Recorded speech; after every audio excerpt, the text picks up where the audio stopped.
Dans cette vidéo, je m'apprête à vous révéler mon plus grand secret, qui est ma méthode d'organisation qui me permet de mener autant de projets à la fois.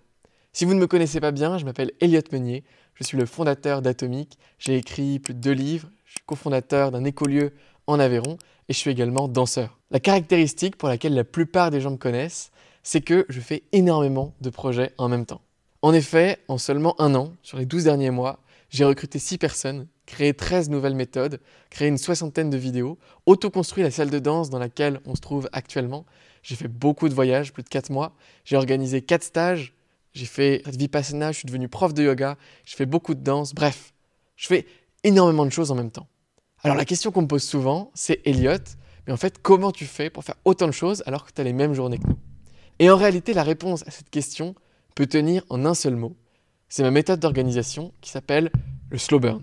Pour définir très rapidement le slow burn, l'idée ça va simplement être de ne pas travailler sur un seul projet à la fois en mode rush, mais de travailler sur des dizaines de projets en parallèle en mode slow burn, c'est-à-dire à feu doux. Pour définir très simplement le slow burn, l'idée ça va être de bosser sur plein de projets en même temps, peut-être une dizaine, mais à feu doux. Là où le mode classique pour mener des projets, c'est d'avoir un projet bien défini et de faire un énorme sprint dessus, de s'arracher pour le finir le plus rapidement possible. Moi, ce que je vais faire quand je bosse, c'est que je vais ouvrir mes 10 projets que je vais peut-être faire sur les 5-6 années prochaines et je vais travailler sur tous ces projets en parallèle à feu doux. Pour vous enlever tout brouillard sur ce concept, laissez-moi vous donner une image qui sera peut-être plus parlante. Prenons un chef. Un chef qui est en cuisine. S'il reçoit 10 commandes, que va faire le chef? S'il s'y prenait comme nous on mène des projets de manière classique, en prenant plat par plat et en l'exécutant de A à Z avant de passer au suivant, le dernier client qui a commandé son plat en 10e, il verrait arriver sa commande au bout de 4 heures. Bah ouais, parce que si ça prend 20 minutes de faire un plat, puis 20 minutes, puis 20 minutes, 10 plats plus loin, on n'est pas bien avancé. Non, ce qui fait le chef, pour éviter d'avoir des délais de livraison aussi élevés, c'est qu'il va paralléliser. C'est-à-dire qu'il va démarrer les 10 assiettes en même temps. Il va ouvrir les 10 assiettes, bam, comme nous on ouvrirait 10 projets, et ensuite il va faire toutes les actions de manière séquencée qu'il va lui falloir faire pour ces 10 projets. Donc, ok, il va lancer les sauces pour tous les projets. Ensuite, il va lancer la cuisson, parce que c'est ce qui prend le plus longtemps. Par la suite, il va aller commencer à découper les légumes, les ingrédients, il va commencer à faire le dressage des différents trucs.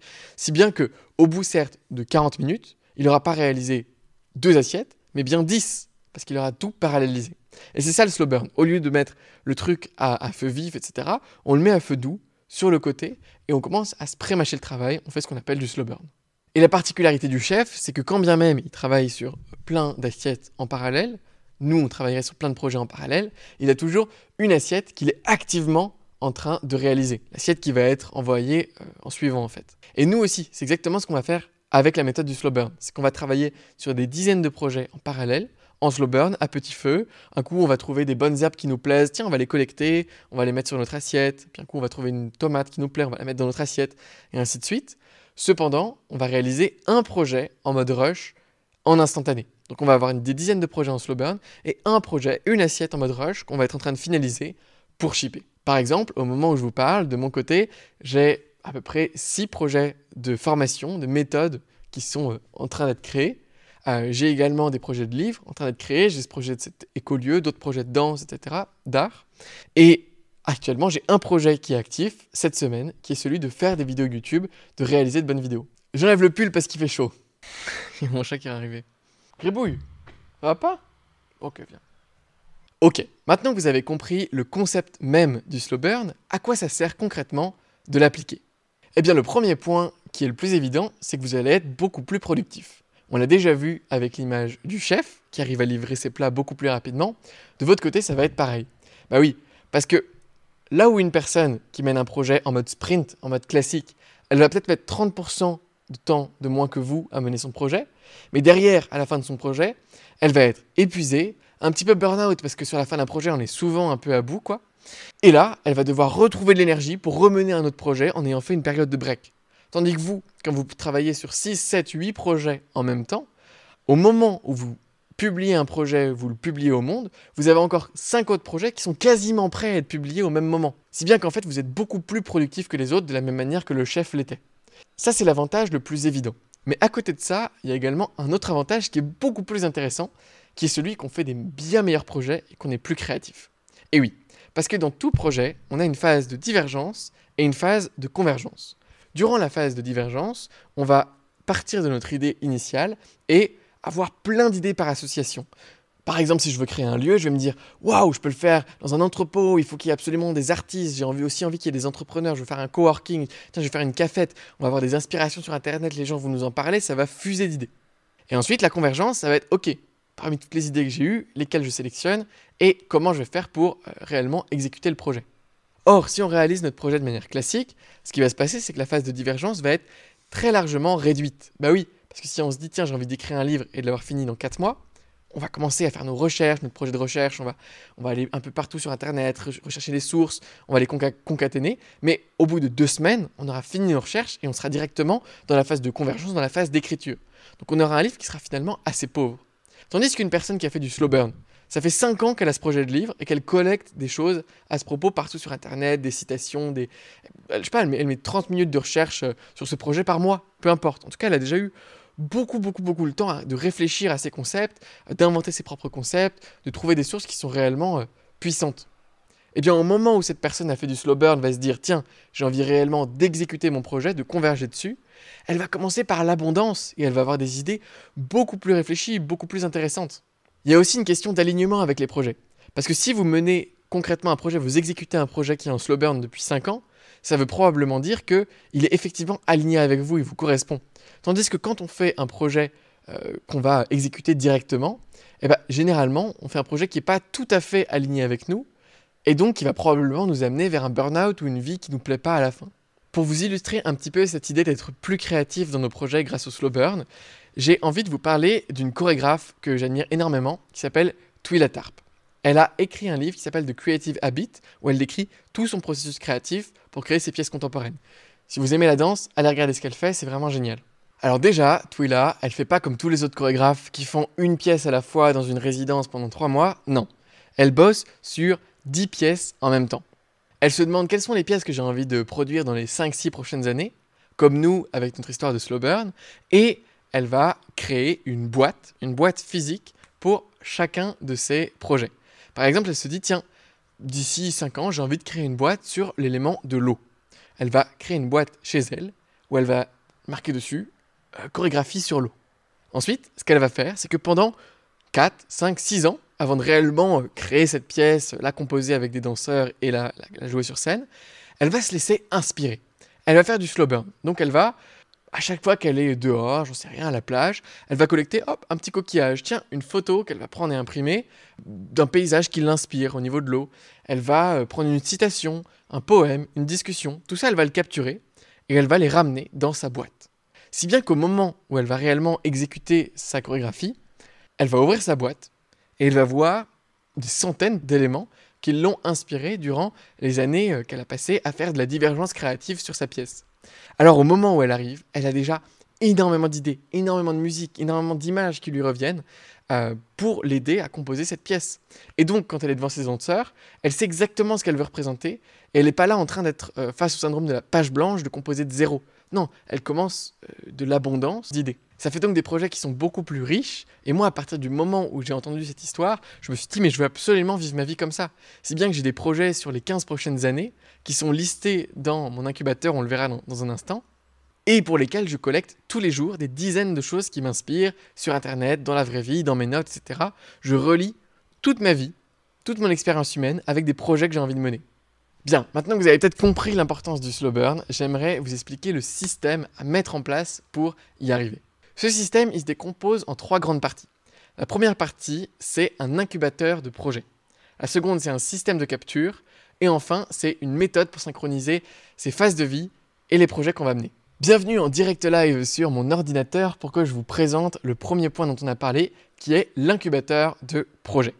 Un incubateur de projet, c'est concrètement un logiciel de prise de notes dans lequel vous allez lister toutes vos idées de projet que vous faites actuellement, que vous allez faire à moyen terme et que vous voudriez peut-être faire à long terme, même si c'est une idée illusoire. Un livre sur l'histoire des civilisations, vous n'avez aucune connaissance, peu importe, même si vous le créez dans 30 ans, il faut que vous listiez dans votre incubateur de projet toutes vos idées de projet, même les plus farfelues. Je vais vous montrer concrètement à quoi ça ressemble sur mon ordi. Là, on est sur mon logiciel de prise de notes Obsidian. Comme vous pouvez le voir, dans l'onglet Projets de mes dossiers, j'ai toutes mes idées de projets qui vont être listées juste ici.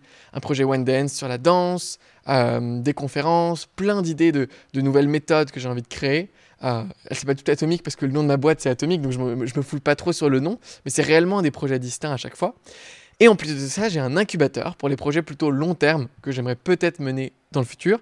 Et j'ai encore un autre truc pour les idées de projets qui sont encore plus à long terme, qui sont encore moins développées, avec voilà, plein d'idées de projets qui sont listées juste ici. Donc j'ai peut-être au total, j'en sais rien, une cinquantaine d'idées de projets qui sont listées dans mon logiciel de prise de notes et qui vont être certainement exécutées dans les 10 prochaines années. Mais alors, à quoi ça sert justement d'avoir cet incubateur ? Eh bien, ça sert exactement à la même chose que les boîtes de Twilatarp. Elle capturait des choses qui l'inspiraient dans le monde réel, parce qu'elle chorégraphiait dans la chair, etc.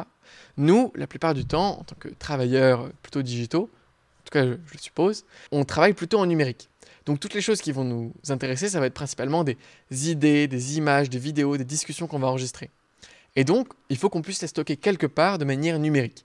Et pour cela, je vous recommande donc un dossier dans votre logiciel de prise de notes. C'est l'endroit où le fruit de toute votre divergence créative va pouvoir être rassemblé pour vous préparer le travail. En plus de capturer toutes vos idées et de vous permettre de faciliter la phase de convergence dans vos projets, parce que vous commencerez de l'abondance et non plus de la page blanche, ça a également d'autres bénéfices cachés. Vous allez avoir beaucoup plus d'idées car vous allez garder vos problèmes principaux et vos projets principaux à l'esprit en permanence. Et oui, comme dès que vous viendrez dans votre ordinateur, votre téléphone, vous verrez votre liste de projets, vous réfléchirez en permanence dans votre vie, vous allez voir, ça va faire ça comme branchement cognitif, à purée, comment ce truc-là peut être utile pour un de mes projets. Et donc vous serez beaucoup plus créatif parce que vous imaginerez des solutions géniales. Il y a un autre avantage qu'on a déjà abordé, mais c'est que ça écrème naturellement les projets. Ben oui, parce que concrètement, comment choisir vos projets ? Vous allez prendre les projets où il y a déjà le plus de matière en termes de divergence, les projets dans lesquels vous avez eu le plus d'idées. Et donc les projets en fait, pour lesquels vous avez le moins d'idées, le moins d'entrain, etc., ils vont naturellement disparaître de votre incubateur, ils vont s'oublier, tandis que ceux qui sont dans votre incubateur et qui commencent à capturer énormément, vous allez réellement les mettre au jour. Donc ça filtre en fonction de ce que vous avez réellement envie de faire. Et finalement, ça distille un petit peu l'essence de ce que vous allez apporter au monde. C'est génial. Donc l'idée, ce serait que vous le fassiez maintenant, que vous mettiez pause dans la vidéo et que vous listiez tous vos projets actuels et futurs, même ceux que vous n'osez même pas formuler à votre mère. Listez tout et remettez play dans la vidéo quand c'est fait. La seconde partie de notre système qu'on met en place, ça va être un système de capture. Très concrètement, on va essayer de créer quelque chose comme ça. On va essayer de créer un processus de capture simple et clair pour chaque type de contenu qu'on consomme ou toute situation où on pourrait avoir des idées ou des inspirations. Et il faut que ces processus de capture soient simples et sans friction et aussi clairement définis. Je m'explique. L'idée, ça va être que vous centralisiez dans un endroit très simple qui est votre incubateur de projet, ce que j'appelle parfois un second cerveau ou autre, toutes les choses qui vous inspirent, toutes les choses qui pourraient vous aider dans un projet et que vous soyez sûr que ces dernières sont capturées. Il n'y a pas une fois où vous allez vous dire « Ah, mais c'était quoi ce truc ?» Vous cherchez dans votre système et ça y est pas. Non, il faut qu'en permanence, dès qu'il y a un truc qui résonne avec vous, vous le capturiez dans le bon dossier lié à un projet. Et pour réussir à tenir cette habitude de tout capturer systématiquement, il faut créer des bons processus de capture. Parce que si vous êtes dans la voiture, que vous avez une idée, mais que vous n'avez aucune idée de comment vous allez pouvoir noter ça dans votre dossier, dans votre projet, vous allez certainement oublier votre idée et vous allez vous en vouloir. Et dès qu'un système n'est pas parfait, il y a de l'incertitude dans un système, vous allez l'abandonner parce que vous n'allez plus lui faire confiance et donc il va tomber en désuétude. Donc vous devez absolument vous assurer que vous avez un processus de capture clair pour chaque situation. Pour vous donner un exemple très concret de processus de capture et ce à quoi ils peuvent ressembler, prenons l'exemple des articles sur Internet ou des vidéos sur Internet. Eh bien moi, j'ai un processus de capture qui fait que dès que je vois un article qui pourrait être pertinent pour un de mes projets, en l'occurrence celui-ci pour une maison d'édition, je me dis putain c'est une bonne valeur, un bon manifeste, ce truc sur Gutenberg, eh bien je vais simplement cliquer sur le petit bouton en haut de mon navigateur qui s'appelle Readwise Reader et hop c'est bon, ça va être ajouté à une sorte de liste de lecture personnelle que je me suis créée, qui va être juste ici, Welcome to Project Gutenberg. Et comme vous pouvez le voir, ce que je viens de capturer se retrouve juste ici dans mon logiciel. Et je vais pouvoir ensuite prendre des notes dessus. Et ce qui est génial, c'est que si je surligne des passages de cet article, eh bien ça va se retrouver directement dans mon inbox, dans mon logiciel de prise de notes qu'on a vu tout à l'heure. Et ensuite, je vais pouvoir le redispatcher le vendredi suivant dans le projet correspondant. Si vous voulez savoir comment ça s'appelle, cette application en particulier s'appelle Readwise Reader. Et ce qui est super, c'est qu'on peut aussi utiliser ça sur des vidéos. Et donc, quand on lit une vidéo, en fait, ça se synchronise avec le texte transcript juste en dessous. Et on peut surligner des passages comme ça pour les envoyer directement dans notre logiciel de prise de notes. Donc vous voyez, ça par exemple, c'est un processus simple et sans friction qui va s'assurer que je vais forcément capturer les idées qui me plaisent en fait quand je suis en train de lire des articles ou des vidéos sur Internet. Mais j'ai d'autres processus, par exemple, j'ai souvent des idées quand je suis en voiture, en train de conduire, etc. J'ai des processus pour ça, quand j'écoute des podcasts ou des livres audio, j'ai des processus pour ça où je clique sur un bouton et ça va s'envoyer directement, les 30 dernières secondes, transcrites en texte, vers mon logiciel de prise de notes. J'ai une manière de tout capturer pour que je puisse justement faire confiance à mon second cerveau pour se souvenir de mes idées à ma place. Si vous voulez la liste complète de mes processus de capture et quels outils j'utilise pour les faire, vous pouvez cliquer en description, j'ai mis un post dans la communauté Atomic. Vous pourrez comme ça y accéder directement. Enfin, la troisième partie de notre système qu'on va mettre en place, ça va être une méthode pour synchroniser ses phases de vie et ses projets. Bon alors d'abord, c'est quoi une phase de vie? Eh bien, l'idée d'une phase de vie, c'est de dire que la plupart des unités avec lesquelles on s'organise sont arbitraires et ne sont pas du tout personnelles. Par exemple, si on prend un trimestre, la plupart des gens s'organisent en trimestre. En réalité, ça ne nous correspond jamais. Généralement, quand on essaie de s'organiser au trimestre, au début, on est enthousiaste, puis après, on est un peu en burn-out, et après, on est en train de essayer de courir après nos objectifs pour essayer de les tenir parce qu'on s'y était engagé. Mais ça ne va pas du tout avec notre flow de la vie. Notre flow de la vie personnelle, il est beaucoup plus fluctuant. Il y a une phase de vie où je suis très extraverti, j'ai envie d'aller voir des potes, j'ai envie de me designer une phase de vie où, tiens, j'ai envie d'aller à Paris, voir plein de gens, et puis créer un projet de podcast. Et puis, 2 mois plus tard, en réalité, ma phase de vie, elle a changé. Je suis introverti, j'en peux plus du monde, j'ai envie d'arrêter de voir tout le monde, quoi. Et donc, je vais me replier sur moi-même et je vais plutôt faire un projet de livre ou de réflexion ou d'incubation. Ok, donc ça, c'est le constat sur lequel je me suis basé pour créer le concept des phases de vie. Mais derrière, très concrètement, une phase de vie, si on va voir sur mon ordinateur, c'est un dossier qui va contenir, en fait, tout mon journaling, toutes mes idées pour une certaine phase de vie. Donc, par exemple, j'ai eu une phase de vie qui s'appelait Paris Approfondissement. Okay, elle n'a pas duré très longtemps, elle a duré du 20 avril au 15 juin 2022, apparemment. Et à l'intérieur de ce dossier, je vais créer une lettre d'intention pour définir ce que j'ai envie de vivre dans cette phase de vie. Bam. Par exemple, là, c'était une phase où j'avais envie de me retrouver en point fixe, retrouver de l'ordre, bloquer du temps pour mes projets, etc. Donc voilà, j'avais défini mon intention, ce que je voulais vivre, ma journée idéale, et ensuite, j'avais défini mes objectifs principaux pour cette période. Et l'idée justement derrière cette troisième étape du système, qui va être de synchroniser les projets qu'on veut mener avec ces phases de vie, ça va simplement être de choisir le projet le plus adapté à notre énergie du moment. Par exemple, en ce moment, je suis dans une énergie où j'ai envie d'aller faire de la danse à Paris, de rencontrer des gens et tout. Donc je me suis demandé, tiens, quel projet je vais choisir pour cette phase de vie-là? Bah tiens, j'ai envie de créer un podcast. Donc mon prochain sujet, ça va être créer un podcast format interview assez humoristique, quand je serai à Paris. Parce que je suis dans une phase de vie, une énergie interne qui est congruente avec ça. Et donc mon projet va être super cool, super bien mené, avec une super énergie, parce que je suis dedans actuellement. Donc ça, c'est la dernière phase de mon système d'organisation, concrètement, c'est je vois comment je me sens, je crée et design une phase de vie en fonction, mais littéralement, si à un moment je me sens introverti, je me dis tac, je vais m'acheter une tiny house, je vais aller à la campagne. C'est ce que j'ai fait l'année dernière, par exemple. Ou bien, si je suis dans une autre phase de vie, j'ai envie de voyager, de découvrir des gens. Le lendemain, je peux prendre un avion et aller à l'autre bout du monde. Moi, je suis à ce point-là radical dans mon design de phase de vie où vous n'avez pas à l'être. Mais l'idée derrière, ça reste quand même choisissez ce que vous voulez vivre en fonction de comment vous vous sentez. À partir de là, prenez les actions et designez votre vie pour. Et puis, choisissez un projet dans toute votre liste de projets en slow burn qui va être adapté pour cette phase de vie. Comme ça, vous resterez dans cette dynamique de création, mais avec un projet qui vous correspond réellement. Et voilà, c'est tout pour la partie macro de ma méthode de gestion de projet.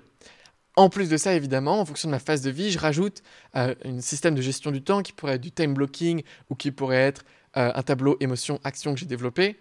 Je rajoute également des systèmes de gestion de flux pour jamais être débordé par les mails, les sollicitations, etc. Et tout ça est évidemment connecté à une vision très claire avec un système de gestion des fichiers qui me permet de supporter tout l'ensemble. Donc c'est assez complet, l'ensemble. Et justement, si vous voulez voir l'ensemble de mon système d'organisation, donc aller plus loin dans tout ce que je vous ai dit actuellement, j'ai une masterclass gratuite qui dure un peu plus d'1 heure, qui détaille en fait les parties restantes du système d'organisation que je ne vous ai pas présenté actuellement. Donc si vous voulez voir cette masterclass gratuite, elle est dispo en description de la vidéo. En tout cas, j'espère que vous l'aurez apprécié. Sur ce, je vous souhaite une excellente journée. Salut!